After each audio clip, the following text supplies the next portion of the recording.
Software Engineering Radio, episode 103, 10 Years of Agile, with Jens Coldewey.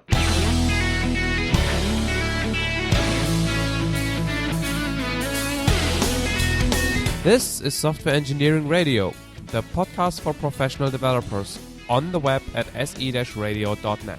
SE Radio brings you relevant and detailed discussions and interviews on software engineering topics every 10 days. Thanks to our audience and the partners listed on our website for supporting the podcast.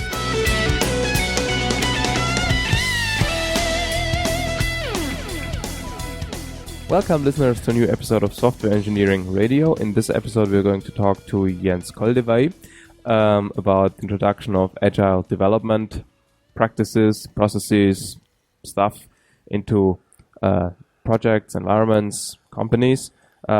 You're also using a new set of microphones, which I just wanted to mention because we've bought them from your donations, so please keep them coming. Okay, so welcome everybody to the show. Welcome, Jens. Welcome, Markus. So why don't you introduce yourself a little bit and give us an overview of what you're doing and why you're here today and talk about this topic. Well, I'm an independent consultant from Munich in Germany, and I've started to use agile development while I was doing consultancy for object-oriented programming and design. And that was in 1998 when I got into contact with the ideas of, lightweight processes, what we called at that time. And over time, I figured out that it is much more important really to work in an agile way to be successful than to know the details of object-oriented development. And so I started to switch over and consult primarily in introducing agile development into organizations, first into projects, now into organizations, and learn from that. So our listeners probably know some of the agile development processes. I don't know, XP, Crystal, XYZ, or Scrum or something. Which of those are you typically working with? I'm typically using elements of all of them. I think all of these different methods are actually views from different perspectives on the same thing. And the same thing is something like an agile development. There are some interesting practices you can pick from each of them, especially the development practices you can pick from extreme programming, some management practices you can pick from Scrum. But I don't think that agile development is something you take out of the box and put into operation. Agile development is more a kind of mindset for the management and for the team. And so introducing agile development is much more than introducing a new process. It's introducing a new mindset into an organization. It's interesting to hear because other people, when they talk about XP, basically say that you cannot use practices from XP independent of other practices because they all build on each other. So it's interesting to hear that you're picking some of them and using them in a otherwise made up process. Well, some practices belong together and you can't really tear them apart. You can't do any refactoring without test-driven development, and you can't do test-driven development without refactoring. They just belong together. Other practices like the planning practices are just optional. So you can still use, for example, user stories and use cases for your analysis, and then go into an extreme style of working.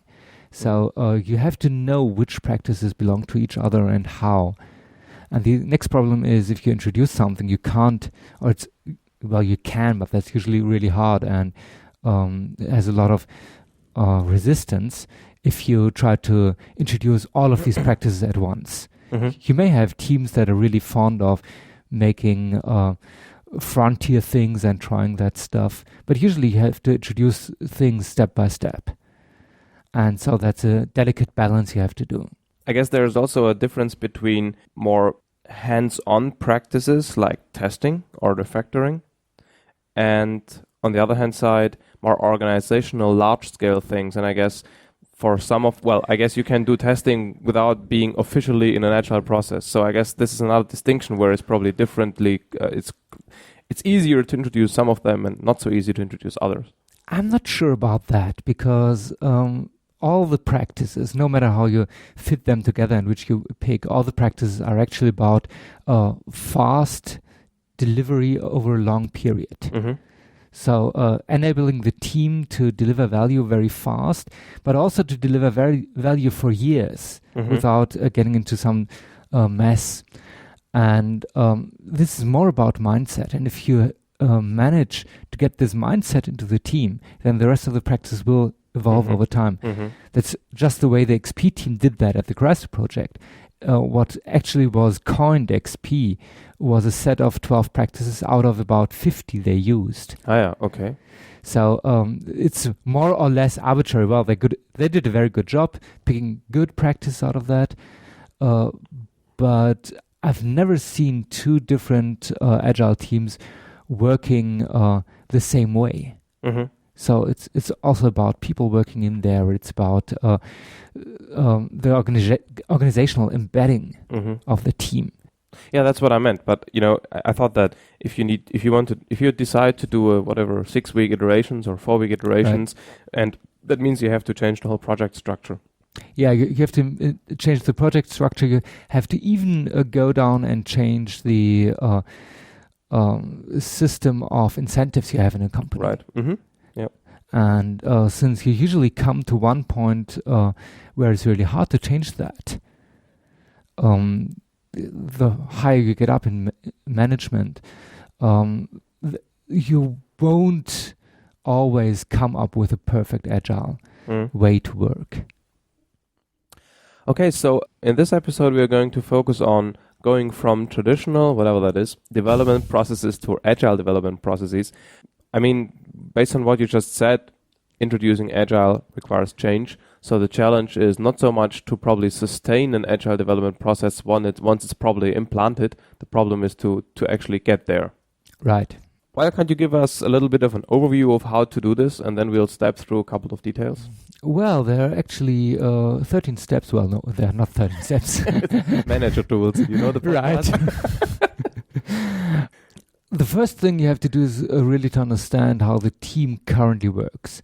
I'm not these kind of consultants who come in, don't look at the team, and just say, okay, here's the way to work, and leave again, and afterwards tell people why it didn't work. And why it wasn't their fault. Right. Why it was their fault and not mine. No, that's not my way of working. So the first step is really to understand the culture of a team. You go in and try to understand what are the values and what are values that keep you from being agile. Kent Beck once said, all methodology is driven by fear. And so the basic question is, how much fear is there and why? Do people fear being late because of because they have this record of always being late? So you can address this fear and say, okay, if you're afraid of being late, why don't we try to be much earlier than you thought? And when you're still late, who cares? If you find some bad management practices, for example, I had clients where two managers were trying to fight each other and were competing with each other, and the teams had to work together, and that did not work out. So these are things you have to address first. And by the way, you still try to bring new practices into that all the time. If you have a team that is very proud of its current way of work, you have to make sure that you don't change the team, but the team changes itself. So you don't impose changes, you just suppose changes. If you have a team that is currently working or looking for a new way to work, well, then you can just say, okay, here's one suggestion, go that, and just try that. So it's about convincing them that they want to do it differently, as opposed to coming with a book and say, read this, that's the way to do it. Right. I've never met a team that would have liked to have someone coming in and say, okay, everything you do is crap, do it that way. And this is one of the problems. If you have a low qualified team, they're usually eager to change because they see that it doesn't work, but they're still low qualified. If you have a very highly qualified team, it's really hard to tell them why they should change. So either you have a team in crisis, then it's easy to change, but still, well, Agile is not a silver bullet.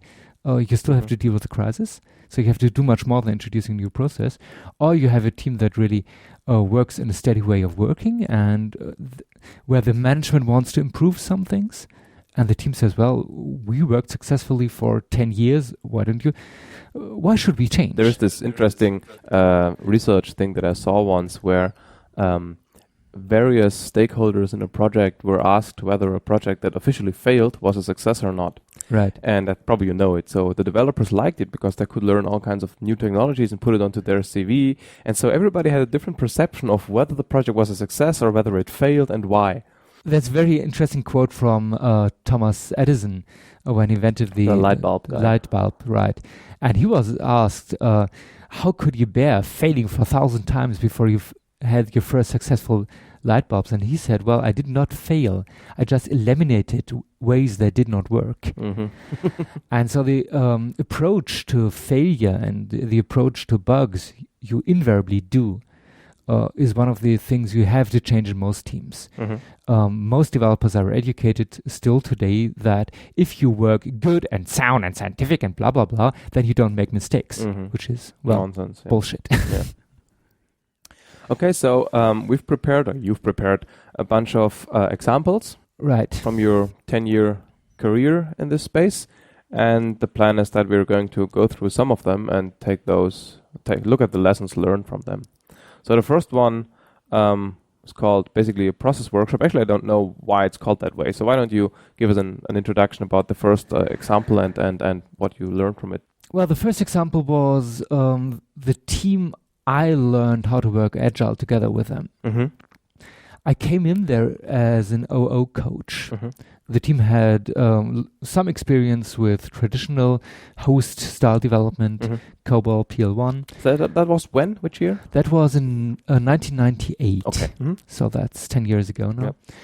And I came in with a record of having crashed a project where I imposed the style of working onto the team. So I knew what I didn't want. Mm-hmm. I didn't want to impose anything on them. I really wanted to take their experience. And I also came in with some ideas Alistair Coburn had implanted into me about very short iterations. Mm-hmm. By that time, very short iterations meant 8 to 12 weeks. Today, I would call an iteration 1 week, but we started to learn at that time. So my attempt was to get the team together in a workshop and saying, okay, we have this official OO process of your company, which would conclude about 211 reviews before you read the first line of code. But we don't need to follow them. What we can do is we just deliver fast. So we deliver after 8 weeks and think about the process together. So we have this workshop. I call that process workshop. Today I would rather call that retrospective. Yeah. And although you did that at the beginning and you do retrospective at the end, I guess. Well, you do retrospective at the beginning of each new iteration. Right. Okay. Yeah. Sure. Well, but you have to have something to look back at. Right. Yeah. So what I did there was I said, okay, look back at the projects you did by now. You have a lot of experience, and collect anything that made you faster. Any practice you can think of, any support, and collect anything that made you slower. And we put that on pinboards, and it took us about 1 day to set up a process that was in that measures. We didn't have the word by that, but which was quite agile. Mm-hmm. So they had very close collaboration to the domain experts. Mm-hmm. We were lucky to have one domain expert in the team full time, and the other developers were also experienced in the domain. Customer on site. I'd call that domain expert on site. Which is, by the way, more realistic than customer, which never works, kind of. Right? Well, there is a bunch of research on the customer role in XP, and I think it's one of the great ideas that don't really work in full. So let me ask something briefly. You said there was this OO process with the 211 documents. And you said you didn't have to follow it. Who decided that? Did you have management backing, or was that just you decided, let's forget it, we just proved that we can do it differently? Well, I thought we had some management backing, and the basic idea here was this company was ISO 9000 compliant. Mm-hmm. So how would you fit something like that into an ISO 9000 compliant? Mm-hmm. And the basic thing about ISO 9000 is that you have to have a documented process to follow. Mm-hmm. Yeah. So I said we're going to declare the first iteration as a prototype. Even in the most ISO 9000 company, a prototype is something you can do, sure. and you don't have to follow the process. Mm-hmm. And after that process, we're going to have an external audit. Mm-hmm.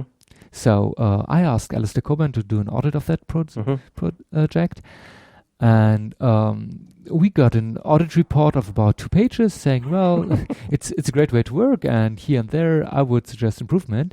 And with this stuff, we went to the QA and said, okay, guys, do you really think we shouldn't do this? And well, we have to check that. And when they were ready with checking, we had about 3 iterations running. And the managers had this CD with the system on their table. And eventually nobody really listened to QA anymore. Mm-hmm. And by the way, this saved the life of the project several times. Mm-hmm. Mm-hmm. So we had this, let's call it retrospective to have it comply with today's terminology. Yeah. We had this retrospective as the kind of the driving power. With every iteration, we did this retrospective at least for 2 years. Mm-hmm. And the team changed the process. One of my favorite parts in here was that in the first process, there was still the design model. Mm-hmm. So they still said, okay, we want to do this RAP design model using rational rows. At the end of the first iteration, I came up and said, well, guys, I looked at this design model we have. It's still in the state that it had when we started. Yeah. Oh, yeah, we have to update that. And so they updated this design model. And at the second iteration, at the end, I said, well, guys, we still have this model and it's still in the state at the end of the first iteration.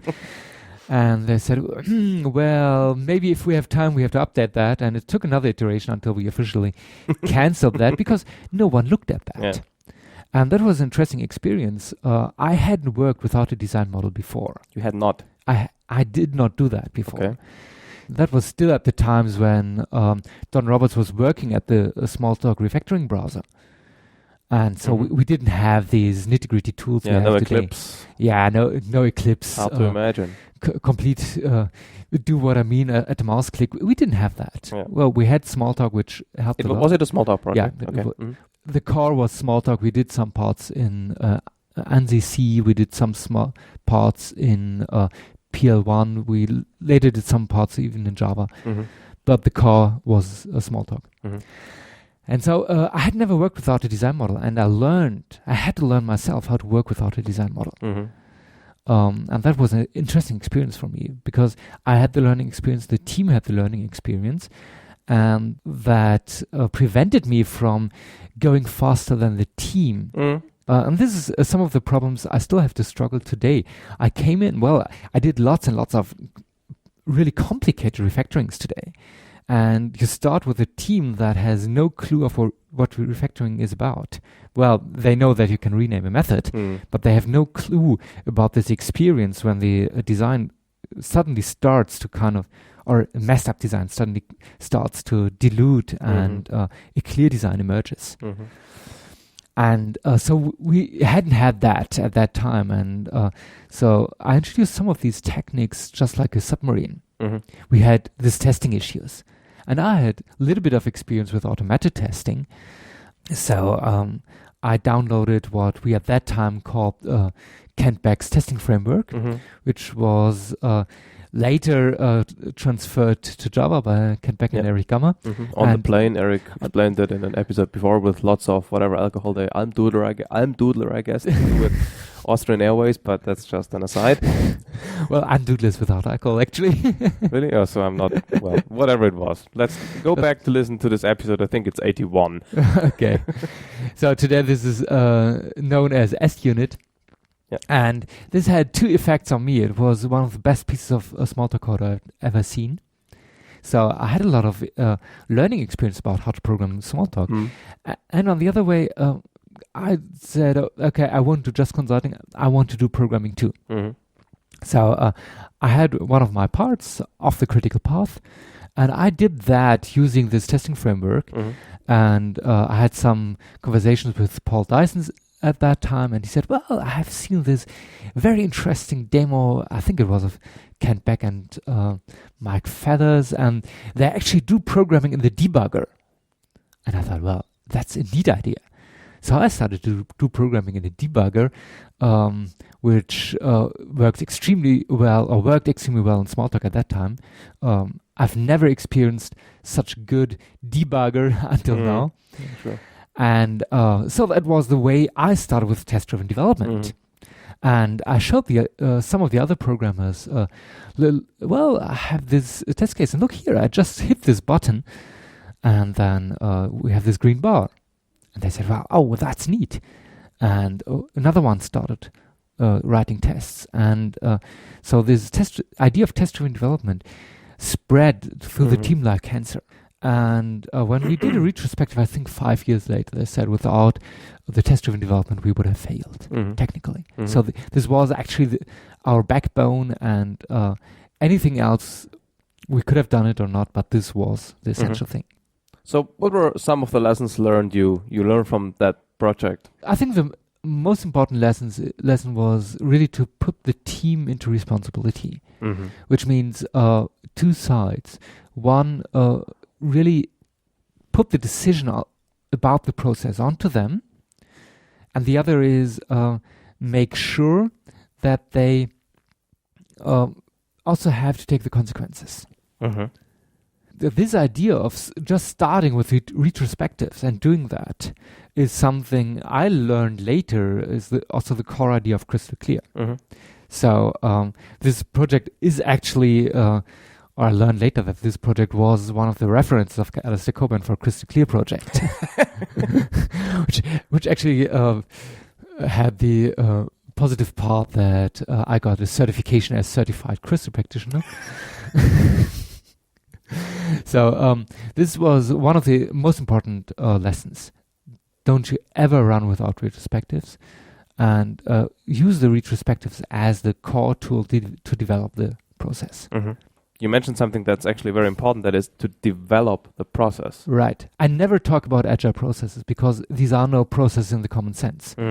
A common sense process is something an organization imposes onto the teams. If you work in an agile way, the process is proprietary of the team. So the team is allowed to change the process whenever they think that helps. Of course, they have to respect all the forces on a process, which is also things like reporting, which is a collaboration with other teams of the organization. Yeah, so like the external interface has to be stable. It has to be regarded. It doesn't need to be stable necessarily, but you have to take care of that. You must not break the external interface. But these are only parts of the forces. And the team is in responsibility of having a good process. And it's much more important that the team identifies with the process than that they stick to certain rules. Because if they identify with the process and someone does not stick to the rules, well, either it's a good idea, because this strange guy starts to do testing first, and others start to go on to that. That's like evolution. Or it's a bad idea. So the team will start to look for the consequences and say, okay, because you changed this and that rule, we had this and that problem in the retrospectives. So putting a lot of responsibility onto the team, are there any characteristics the team must bring or have? One thing that comes to mind, for example, is a certain level of motivation and willingness to actually finish, which I've been in projects where that wasn't really the case. They were all demotivated and actually didn't really care about what's going on. If they are demotivated, that's the first thing you can work on. And there's no process that can make a demotivated team succeed. You first have to make sure the team works as a team, and then you can do the next steps. Right. So team building measures is something you have to do all the time. And I've seen really demotivated teams that started to develop motivation once they saw they could move something. Mm. So you really have to figure out where comes the demotivation from, and you have to work on that. If you can start with a demotivated team, but you can't succeed or finish with a demotivated team. Mm-hmm. Yeah. And the other thing, demotivation is one important thing you have to care about. The other thing, what I learned in that project was, if you have extensive rules, process rules in an organization, that is not necessarily something you have to give up. You have to be creative in working around them. You have to be creative. You really have to understand who imposes this process and why. Mm-hmm. And one thing that is really sexy, at least to domain managers, is success. Mm. So once the managers see that this team delivers results, process becomes much less important. Yeah. As you said, it's like fear or control imposed from the external world. And if they notice the team works, then they probably don't care. Right. And some managers are more relaxed about that, some are less. But I've never seen a manager that would not eventually give up to success. Mm-hmm. Yeah. The next project was what? Well, it wasn't the next one. It was one I took out because it wasn't. It utterly failed. Okay. Okay. Well, the next project we're going to talk about. Right. Yeah. Not the, sure. Well, it was a software company developing a product. A team of about 20 people. The core development team plus support and all that stuff around that. And they were in severe trouble because people started to sue them. They had...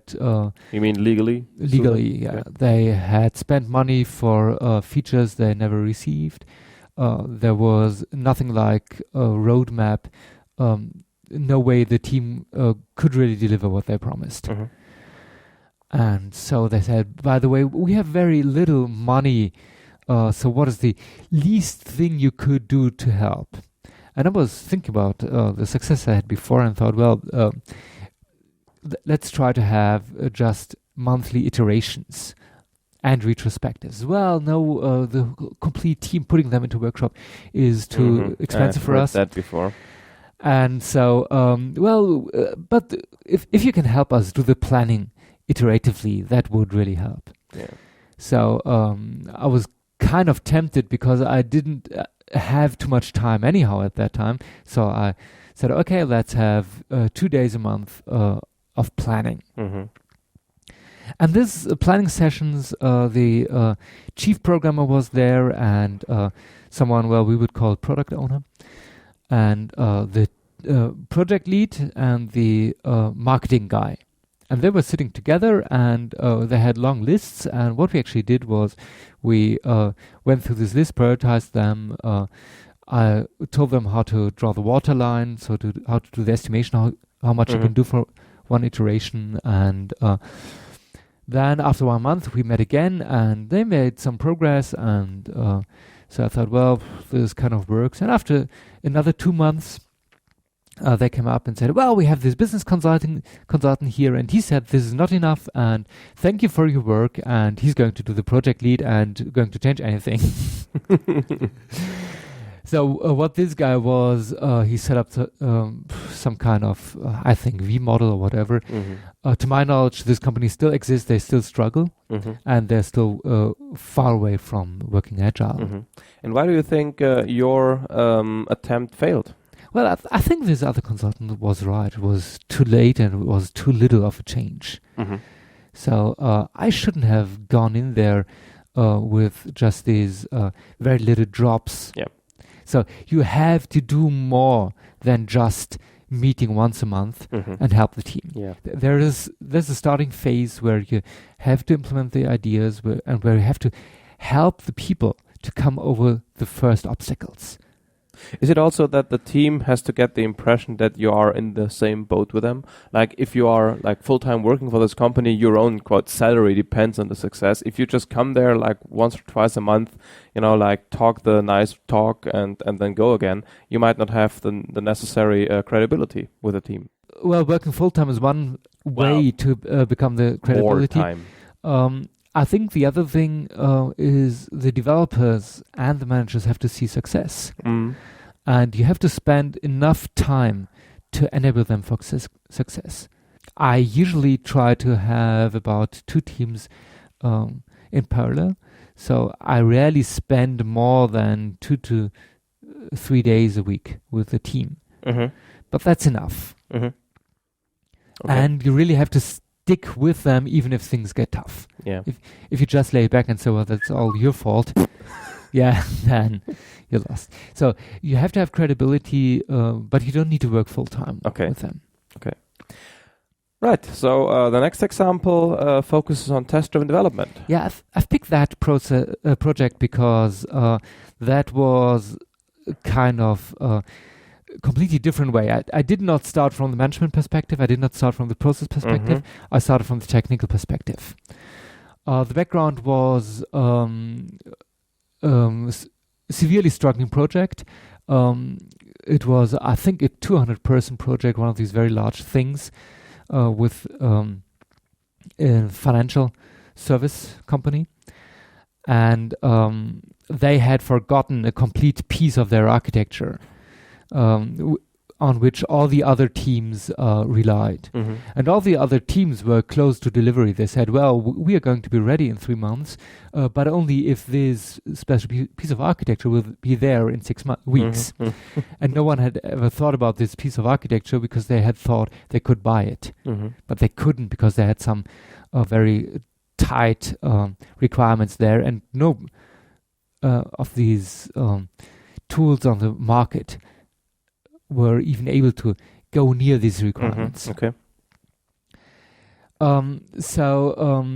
Eventually the responsible executive figured out that they had a problem, and he knew that I had built stuff like that before.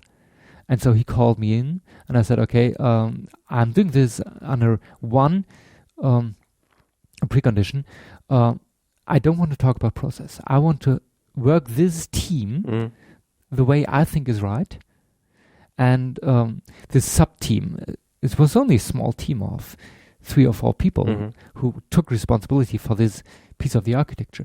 And anything that helps them to deliver is okay. I don't want to have any discussions on ISO 9000 or CMM or whatever.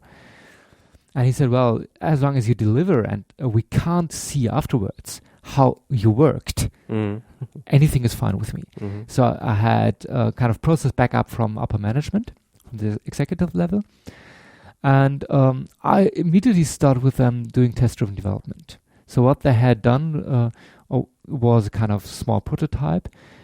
And they said, well, this is some of the ideas, and now we start from the scratch and build this thing right. And I said, no, you have something that at least kind of works here. We took 2 days to encapsulate or back up that with test cases. That was one of the early Java projects. So we used JUnit, we backed that up, and then we started to refactor what they had into the direction we wanted to have.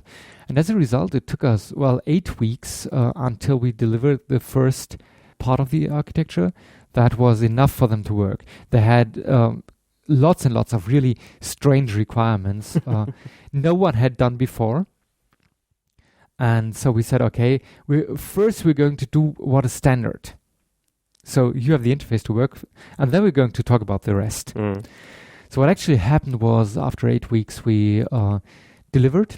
They were really surprised to see anyone deliver, because no one had delivered before, at least not working code. And then what else could you deliver if not documents. working code? Okay. Just to clarify. Documents, UML diagrams. You could pave the wall with tapestry of UML models there. But the working code actually was this minor thing in the end. And they only was waiting for us so they could start. And so they started, and it wasn't 4 weeks, it was actually 2 years later that they delivered the first code that could go into production. So with this component that everybody depended on. Our component was running after 8 weeks. Yeah, that's what I meant. And the other guys took another 2 years. Right, yeah. And we then cut them down and said, okay, what are the next steps for us? We want the next steps we can do for the next 4 weeks. And okay, we're going to talk later about this nitty-gritty, interesting academic stuff, but what do you need for the next 4 weeks? And so we delivered that, and in time, I think a little bit before time, without any severe error in there. Then they said, you're not finished because you have to write the documentation. So we said, okay, what is more important, documentation or this nitty-gritty stuff? And they said, well, this time we really need the documentation. And we said, okay, we'll write documentation. And this really interesting academic stuff never was built, actually. So what we had done was we had stolen their most important excuse for not delivering. And that was an interesting dynamic in the team. So what were the lessons learned from there? One of the lessons was once the programmers are infected with test-driven development, they will go on using that. This team wanted to move on using test-driven development. When we had finished that sub-project, they were put to other parts of that project where they did not use test-driven development at all, where they still had this waterfall method of working. And they tried to introduce test-driven development. They failed and they left the company and worked somewhere where they could use test-driven development. So once developers are really infected and had success with test-driven development, there's no way back. The other lesson was that the whole organization did not change at all. So if you have a pure technical approach, your organization won't work or won't change, and that won't be a sustainable change. In other words, if the environment becomes adversarial again, so you have to kind of change your external interface in a way that's kind of incompatible with your agile team, then there's a problem. Right. You really have to change the organization around that. You have to change the management mindset. There's no such thing as a purely technical driven approach to introducing agile development. I would even argue that's true for whatever you want to introduce on a technical level. As people might know, I'm like this model-driven person, and I always have the same problem that I want to introduce certain model-driven things, which is in some way comparable to test-driven. It's a technical aspect of the system, of building the system. And if you don't arrange for a suitable environment and management and project structure, it's not going to be successful. Well, I think from a certain level there are management is compatible with lots of technical approaches. If you use object-oriented that doesn't matter. or others, or a procedure development, from a certain management level, this only matters in ways of productivity. So you can change that from technical approach. Things like model-driven development, ZOA, Agile, these all have organizational implications. And you will fail if you don't do that. And what actually happened here was, I think Gerard Mazaros was the one who said that if you can't change your company, you will change your company. And this is what the developers did. So we succeeded in having a really sustainable change with the developers. The company didn't change, so the company lost some of their best people. So in the last example you gave, you presented an example where you did not, or you weren't able, or not, it wasn't necessary, or whatever, to change your organization of that hosted the project. You just changed, quote, an implementation detail, which was in this case testing. The next example is the opposite, where the focus was on changing the organization. Well, it was a medium-sized organization, actually, a product supplier with about 60 people working in there. And I like the heading of that, spaghetti a la chef, because what happened there was that the CEO still programmed. So this system was his baby. He was one of the, I think, brightest persons I've ever met in terms of how fast he could understand new analytical things. But he was not really blessed according setting up organizations. So he was a chaotic genius. Kind of that, yeah. And he had set up this interesting piece of software, and they had eventually found out that they were not able to deal with all the bugs and new requirements anymore. So they had a huge backlog, And they had reacted to that by hiring, I think, about 10 new developers. There were 3 developers first, and they hired 10 new programmers and thought that would solve their problems. And after 1 year, they had found that things had even gone worse, which is no surprise. Yeah. And so they called me and Johannes Link, and they said to us, well, we read this interesting stuff about XP, and so please do introduce XP now. And so we took about 8 weeks to really understand how this company works, and we figured out that they had very, very deep organizational issues. Everyone in the company was convinced that the programmers were not working fast enough. There was no organized way how requirements come from the client into the product. Yep. So they had these key account managers, and the key account managers were fighting against each other to get development resources. And the development itself was very crabby because the code was spaghetti code. Very traditional database-driven spaghetti code in C++. So there was no planning discipline at all on no level. So we neither had strategic planning nor did we have anything like release planning or iterations. Just basically went on in one big stream of hacking, and that's a big ball of mud, actually. And so the first thing we did was to set up a complete picture of the system and saying, okay, currently you think development is too slow. But the problem is not that development is too slow. The problem is that development is not effective enough. You have too much bugs in there. The quality is way too low. There's no prioritization on terms of what new requirements mean for the company, for the organization.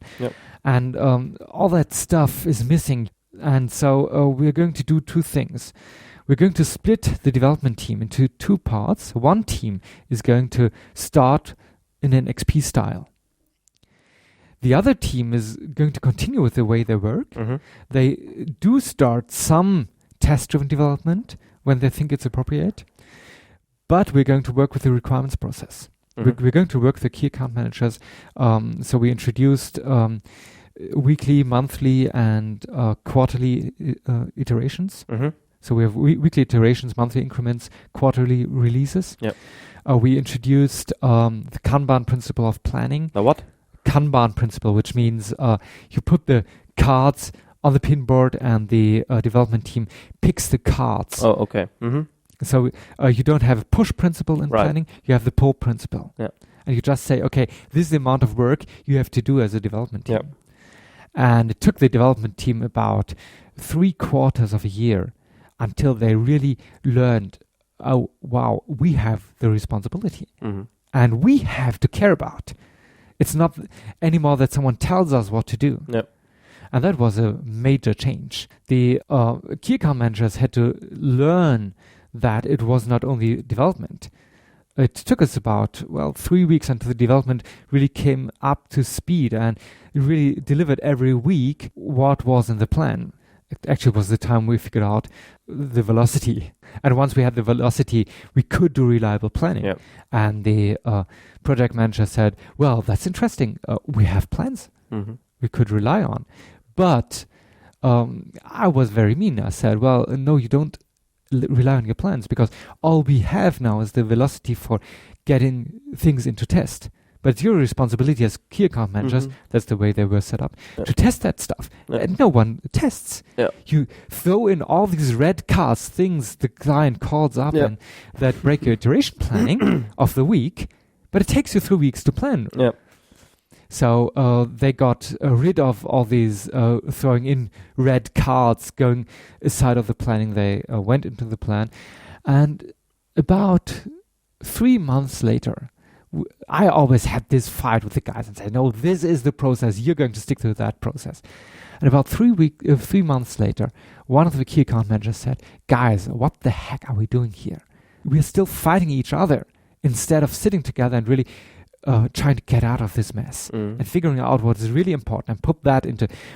You're talking about how the velocity is calculated. And I was sitting there and saying, well, this guy is doing my job. Great. And it took another month, and I backed out of the planning and started to concentrate more on development and architecture. And by that time, the second team that had started to use XP kind of got stuck. It was from now we probably imposed too much new stuff on them. We imposed test-driven development on them. We imposed C#. Well, this was a Microsoft company, so it was C# we had used. We imposed C# of them, which was new. We had to impose object-oriented design on them, which they had no clue about. And we had to impose all these XP practices. And so it turned out that for everything that failed, XP was blamed.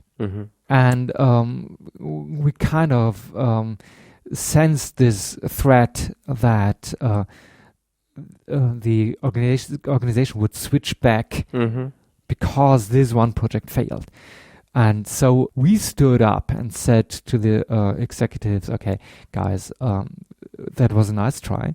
We thought that would help, but for this and that reason, we think it's more appropriate to cancel that project and have one development team and help this development team to come up to speed. And the CEO was, he could have said, well, you are the one to blame and blah, blah, blah, blah, blah. Goodbye. And we were pretty much expecting that. Yeah. But by the way, we had enough success with the planning team, and the clients were calling up the manager and saying, well, we were about to sue you, but by now we see something is changing. And if you keep on changing and if you keep on doing reliable things and if your quality evolves, we're not going to sue you. So we had this success stream there, and we also could show some success with the XP team.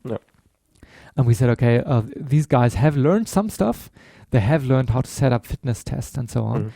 So let's start with putting acceptance tests into the whole team, because unit tests were no way we had tried that. And so we were able to start to do refactoring, test-driven development with some of these developers. And eventually that started to spread. We're not through with that by now, but we're still... I think we are pretty much through with changing the mindset. So all the organization is now focused on delivering. They're focused on delivering value to the customer. And if they fall back to old practices like not testing this stuff, there will be someone coming up and saying, okay, guys, we have to deliver value. And so with all the technical problems they still have, we do lots and lots of refactoring, and some of the most frustrated entries in my blog about refactoring. You're still doing this project right now. Yeah, right. Okay. And come from that project. But I said to Johannes yesterday, there's no land in sight by now, but we have learned to swim. And we're currently, there are first return on investments visible, but we're not quite sure whether this is just because we tweak the statistics or whether there's real return on investment. So this took more than a year by now, and I think it will take them at least one more half to 1 year, and they still have to do significant organizational changes until they really run smoothly and are able to move on the market and really do strategic moves. So what is it you learned from this project? I think the most important thing is if you have lots and lots of legacy code, you can't ignore that. You can't just go over and switch to an agile way of working. Because it slows you down so much, or it slows you down. You don't deliver value anymore. So what you have to do is a very careful approach, a combination of cleaning up the code base on the most important stuff, setting up acceptance testing from outside, black box testing, changing the mindset, changing the planning organization, and all that has to be done at the same time. but each of them is dependent on each other. So this is a very complicated thing, and this is actually something I don't think you can do successfully just by hiring someone who went to a 2-day course. Yeah. Okay, so I guess that was the list of examples you had prepared. Right. Why don't we sum up all this stuff and call it a day?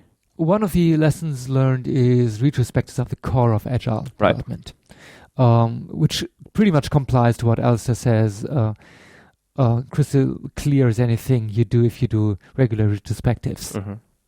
If you do retrospectives, the team will eventually start to identify and take responsibility and go into Agile practices.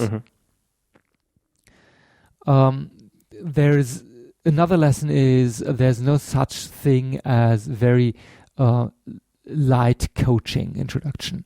You need to work with a team at least 2 days a week. And you need to work on all levels. You need to work with the management. You need to work with the product management, key account management, with the customer representatives, and you have to work with the developers and the testing team. So you really have to have the whole vertical slice. I think it needs at least 6 months, usually about 12 months, until you have enough momentum to let the team run. To keep it running, it's if you go and they continue to have to sustain the change. To have a sustainable change, 6 months is something, the kind of horizon I usually start with. Because after 6 months, you really know the team knows you, and you say, okay, let's do that as a trial period. And after 6 months, we can see the direction. Enough momentum is 12, 18 months, something about that. And usually have pretty fast first success stories after 1 or 2 iterations. When the velocity is set and people see that they actually do deliver what they plan. That you really have return on investment is 1 to 2 years. And that is about the same time you need until the development team is really into it and doesn't know how to work differently anymore. Infected. If the virus is spread, then you're done. But that takes time. It's long incubation. And if Agile development really works for 1 or 2 years, then I think it's pretty robust against losing some practices. Because if the team has enough discipline to do regular retrospectives, that will kind of correct itself. But you need management support. Agile management is one of the cores. If you don't change the management attitude, if you don't change the way management thinks, then you're lost. And you can't do Agile development without test-driven development. Because if you do that, if you do these very fast iterations and you don't do test-driven development and refactoring, then you will mess up your architecture and you won't be able to sustain that for longer than 1 or 2 years. And the last very important lesson I've learned is legacy code is one of the major impacts on your introduction strategy, and it makes introduction much more complicated and takes much more time to introduce Agile development if you have a large basis of legacy code. Cool. So I guess we need at some point a separate episode on how to work with legacy code, and we also will have an episode, by the way, on retrospectives with Linda Rising. We've planned to do that at a QCon, so that should be cool. Yeah, Linda is definitely someone worth to listen to. Absolutely. So Jens, thank you very much for being on the show. You're welcome. And see you later at OOP. See you later.